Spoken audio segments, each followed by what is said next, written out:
Hello viewers, বিনোদন জগতের সব খবর নিয়ে আপনাদের সঙ্গে এই মুহূর্তে রয়েছি আমি রিপোর্টার কুলসুম। সুপারস্টার শাকিব খানের পুত্র আবরাম খান জয় ৮ বছরে পা দিয়েছেন এই বছর জন্মদিনে।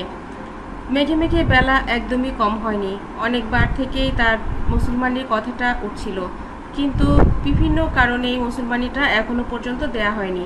সুপারস্টার শাকিব খান এবার জানিয়ে দিয়েছেন, তার বাবা বলেছেন এবার হুজুরকে ডেকে একটা দিন ঠিক করো, কারণ জয় বাইরে চলে গেলে ওকে আর মুসলমানি দেওয়াটা হয়ে উঠবে না। আশা করি অপুর সাথেও ব্যাপারটা নিয়ে একটু আলাপ করে নেবে, কারণ আমি চাই না অপুর অমতে আমরা এত বড় একটা কাজ করি।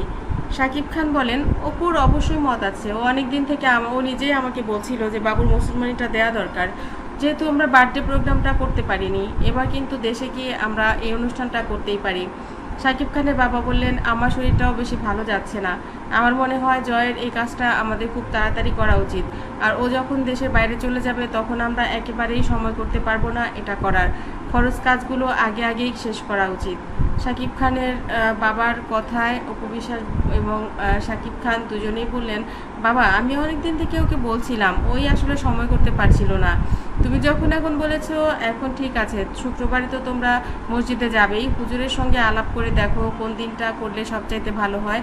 আর এটা কি ডক্টর দিয়ে করলে ভালো হবে নাকি হুজুর হাজাম দিয়ে করলে ভালো হবে, সেটা তোমরা ভেবে দেখো, আমি কিছু বলবো না। কারণ ইদানিং একটা ব্যাপার দেখছি যে মুসলমানি ডক্টর দিয়ে করতে গেলে অনেক বাচ্চার রক্তক্ষরণ আর বন্ধ হয় না, অনেক বাচ্চা মারা যাচ্ছে। সেদিক থেকে হাজাম দিয়ে করা আমার মনে হয় ভালো, যদি সেরকম বেস্ট কোনো হাজাম পাওয়া যায় তোমাদের দেশে তাহলে দেখো। শাকিব খানের বাবা বললেন, আধুনিক যুগে এখন আমরা সেই হাজামের কাছে যাব, কিন্তু বিষয়টা আগে তো হাজাম দিয়েই করা হতো। আর এখন যেহেতু তুই যেটা বলেছিস সেটাও ঠিক, অনেক জায়গায়ই তো এই ধরনের ঘটনা ঘটছে, কেন ঘটছে এটাও কেউ জানে না। সবাই বলছে যে মেডিসিনটা ইউজ করা হয়, মেডিসিনটাই নকল, সেটা থেকেই হয়। তো দেখা যাক, হুজুরের সাথে আলাপ করি আর ব্যাপারটা নিয়ে আমি গ্রামে তোর চাচার সঙ্গে একটু কথা বলে দেখি যে সেখানে হাজামের কী অবস্থা। আমাদের পরিচিত ভালো হাজাম থাকলে তাহলে সেটাই করে ফেলবো। বন্ধুরা, আমরা যারা আধুনিক মন মানসিকতার ডক্টর দিয়ে সব কাজ করে ফেলি, কিন্তু এই যে ব্যাপারটা মুসলমানি ব্যাপারটা আমরা কিন্তু এটাও লক্ষ্য করেছি যে অনেক জায়গায় অনেক বাচ্চার মৃত্যু ঘটেছে, কারণ সেই মেডিসিনটাই খারাপ।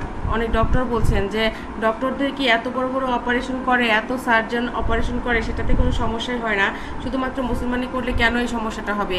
তার মানে যেই মেডিসিনটা আমরা ইউজ করি ওই মেডিসিনটা ভুয়া, ওই মেডিসিনটাই নকল। বন্ধুরা, এই যে আমরা একটা ব্যাপার বাচ্চাদেরকে নিয়ে, বাচ্চাদের ওষুধের যে ভেজাল, এই ব্যাপারটা আসলে বর্তমান গভর্নমেন্টের আসলে নজরদারিতে থাকা উচিত এবং তাদেরকে দৃষ্টিগোচর করা উচিত যে কেন এই ঘটনাগুলো ঘটবে।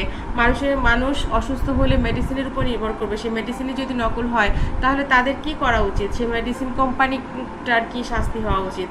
বন্ধুরা, চিত্রনায়িকা অপু বিশ্বাস সবসময় খুব ভালো কথা বলেন এবং সত্যের সাথে থাকেন। আশা করছি এই ভিডিওটি আপনাদের কাছে অনেক বেশি ভালো লাগবে এবং ভিডিওটি কেমন লেগেছে অবশ্যই কমেন্ট করতে ভুলবেন না। আমার চ্যানেলটি যারা ইতিপূর্বে সাবস্ক্রাইব করেছেন তাদেরকে অনেক ধন্যবাদ, যারা এখনও করেননি সব খবর সবার আগে পেতে সাবস্ক্রাইব করে বেল আইকনে ক্লিক করলেই আপনাদের কাছে পৌঁছে যাবে বিনোদন জগতের সব খবর সবার আগে। ভালো থাকবেন, ভালো রাখবেন প্রিয়জনকে। ধন্যবাদ আবারও।